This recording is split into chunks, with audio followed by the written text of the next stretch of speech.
जमशेदपुर शहर में भी जगन्नाथ रथ मेले की धूम देखी गई। शहर में रथ यात्रा भव्य तरीके से निकाली गई। रथ यात्रा में सूबे के स्वास्थ्य मंत्री बन्ना गुप्ता ने भी शिरकत की। इस दौरान स्वास्थ्य मंत्री बन्ना गुप्ता ने रथ पर सवार होकर पूजा अर्चना भी की।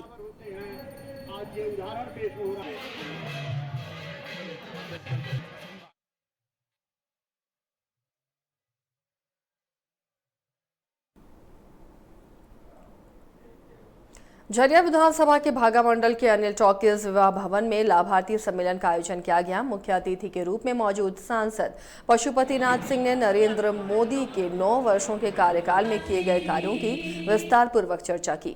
कार्यक्रम की प्रभारी और निरसा विधायक अपर्णा सेन गुप्ता ने भी प्रधानमंत्री नरेंद्र मोदी के 9 वर्ष में किए गए कार्यों को विस्तार से रखा। वहीं भाजपा प्रदेश कार्य समिति के सदस्य रागिनी सिंह ने भी लाभार्थियों को मोदी सरकार की योजनाओं को जन जन तक पहुंचाने का आग्रह किया।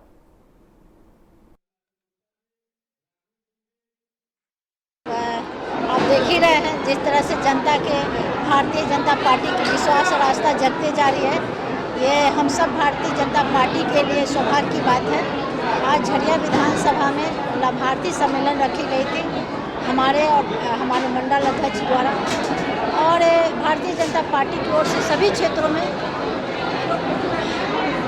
और 1 महीना का लगातार डोर टू डोर कार्यक्रम आया है, जिसमें तरह तरह की योजनाएं हैं, जो लाभार्थी योजना है, तीर्थ स्थल है। इस तरह से हम लोग एक एक करके और हम लोग कार्यक्रम कर रहे हैं।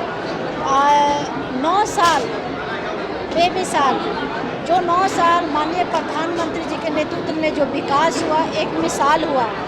उस विकास को लेकर हम लोग जन जन तक कैसे पहुँचाएँ, और लाभार्थी को आज खास करके हम लोग देखें कितना भारी संख्या में हमारी महिलाएं आई थी।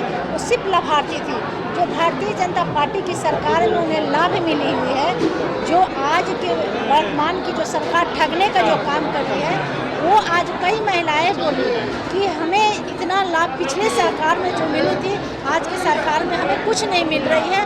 तो इन्हें ये बात हम लोग जगाने के लिए बोल रहे हैं कि आपको जितनी भी लाभ मिली है, चाहे छत हो, पेंशन हो, या 5 लाख का कार्ड हो, या मुफ्त वैक्सीन हो, या मुफ्त राशन हो, या तरह तरह की योजना भारतीय जनता पार्टी की सरकार में मिली थी। झरिया विधानसभा में स्थानीय विधायक, पूर्व विधायक जी के द्वारा जो जगह जगह ऐसे तो कई विकास है, लेकिन प्रमुख चीज़ें रखी गई है, जैसे डिग्री कॉलेज है, और जो भी पुल पुलिया का बेहतर हम लोग के रीजन में काम हुआ था, रोड का भी बेहतर काम किया गया था। जो अग्नि प्रभावित एरिया में आज भी हम लोग काम कराए, तो उसका रोड में। रांची के लालपुर थाना पुलिस और सीओ की मौजूदगी में राहुल मिंज की मौत की गुत्थी को सुलझाने के लिए लालपुर थाना क्षेत्र के सरायठाड़ स्थित कब्रिस्तान से शव को बाहर निकाला गया। राहुल की मौत स्वाभाविक थी या फिर उसकी हत्या की गई थी, इसकी जांच शुरू कर दी गई है। मामले की तफ्तीश के लिए राहुल मिंज के शव को कब्र से बाहर निकालकर पोस्टमार्टम और फॉरेंसिक जांच के लिए भेजा गया, जिसके बाद राहुल की मौत का राज खुलेगा। मृतक के परिजनों ने इंसाफ की गुहार लगाई, जिसके बाद शव को बाहर निकालने के लिए हाईकोर्ट का निर्देश मिलते ही कार्रवाई शुरू की गई।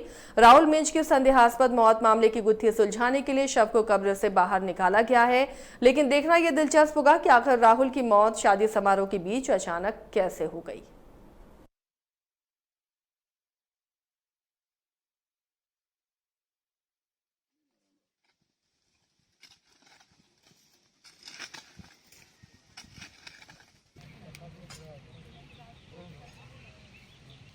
ग्रेजुएट था बीकॉम में, उसके बाद अभी फिलहाल हम लोग को इसमें 66 बाद में कि किसी का मतलब उसका हत्या करवाया गया है, तो इसी की वजह से हम लोग कंप्लेन करवाए थे। और कोर्ट का ऑर्डर नहीं आया था, कोर्ट का ऑर्डर था कि FIR करिए, तो उसी में पुलिस लोग को जवाब देना है, तो उसी पे कार्रवाई चल रही है।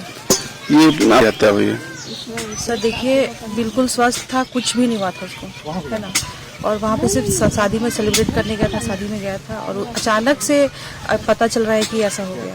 और उसमें मतलब बॉडी का सिम्टम से कहीं नहीं लग रहा था कि ओवर ड्रिंक की वजह से हो रहा है या क्या हो रहा है। जीभ थोड़ा सा बाहर निकला हुआ था, और दांत ये जॉ लाइन उसका पूरा टाइट था, लेकिन उस वक्त घर वाले लोग भी इतना इसको सीरियसली नहीं ले पाया, और बाकी लोग इतना अफवाह फैलाया ना कि खुद से ही हुआ। ड्रिंक की वजह से हुआ है, जो भी रीज़न बताया। लेकिन हाँ, बाद में इसके बारे में हम लोग को धीरे धीरे पता चला, और पता चला तो लोग कानाफूसी करके बताए हैं कि मतलब किसी का काम है हत्या किया।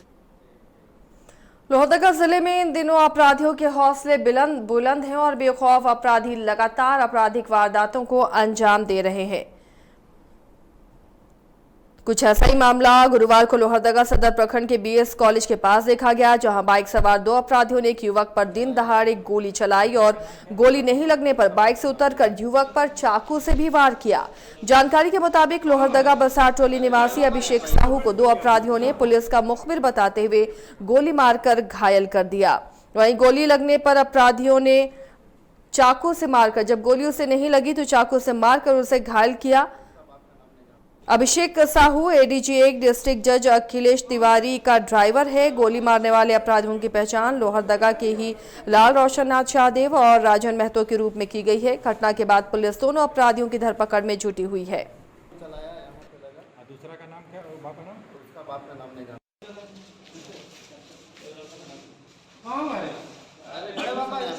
करिए आप लोग। ठीक है।